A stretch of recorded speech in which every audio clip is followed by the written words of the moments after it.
Good morning, my friends. Nice to see you today. It's Friday, and we're just about to complete our first week of February.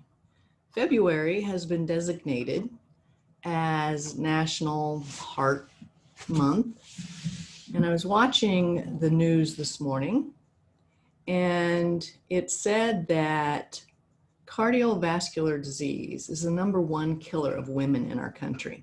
So I got curious and I looked up a few things this morning that I wanted to share with you. It is the #1 killer of women in our country each year. 1 in 3 women will die of cardiovascular disease in the United States. And so out of curiosity, I did some research and I wanted to know how many people in our country, both men, women, children, across the board, die of heart disease each year. Here's what I found. You can look this up. If you find something different, please let me know, but I'm reporting what I found. 2,350 people in our country die each day of cardiovascular disease. That adds up to a little over 850,000 people per year in our country alone die of some form of heart disease. So I got curious and I thought, okay, what about cancer? How many people die of cancer in our country each year? That number is 606,000+ people every year in the United States die of cancer. So then out of curiosity, I looked up how many people in the past year have died with coronavirus. The reported statistic on that is so far 457,000+ people have died of coronavirus in our country. The first question I have in my mind is, of those 450,000+ deaths, how many of those folks actually died of the coronavirus versus with the coronavirus? I've done some research on that as well. Statistics say from the CDC that they estimate between 6 and 10 at the highest % of reported corona deaths actually die of the disease.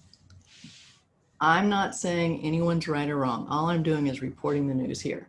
So the point I want to make with us today is, why isn't cardiovascular disease and cancer a national pandemic? I don't know what the statistics are in other countries, but I did look this up for our country, the United States of America. So I think sometimes it's important for us to take a step back and get educated and start to ask questions about, why is it so easy for us to get wrapped up in the fear of this thing, at least for the last year, called COVID-19? So far, and I'm not saying every single one of those deaths weren't a horrible thing. They were. There are domino effects of family and friends that go through a lot of grieving and pain because of those deaths. I agree with that being a tragedy 100%. However, what I don't hear, and I don't see any or hear any conversation about or see anything on the news about, is all the people in our country who are dying of heart disease and cancer. And why are they dying of that? Well, I'm guessing it's because we're not taking really good care of ourselves. I'm guessing it's because our food has changed over the past decade or two. And we are choosing as Americans not to take really good care of ourselves. We don't get the exercise we need. We don't get the sleep we need. We don't eat the foods that are best for our body. We don't spend time in nature that would help us to alleviate some of these challenges with cancer and cardiovascular disease. So I'm recommending that all of us take a step back and look at how we can contribute to the health of our country versus the fear of our country. Anywhere between 40 and 60%, depending on where you look for the statistics, of the people in the United States are obese. Obesity is not good. Obesity can lead to cancer and cardiovascular disease and diabetes and those types of things. So if we all want to do something to make a difference across the board with everything that's going on in our country, whether it's coronavirus, heart disease, cancer, diabetes, obesity, whatever it is, Start taking better care of yourself. Start adding to the collective of we're all connected by eating better, sleeping better,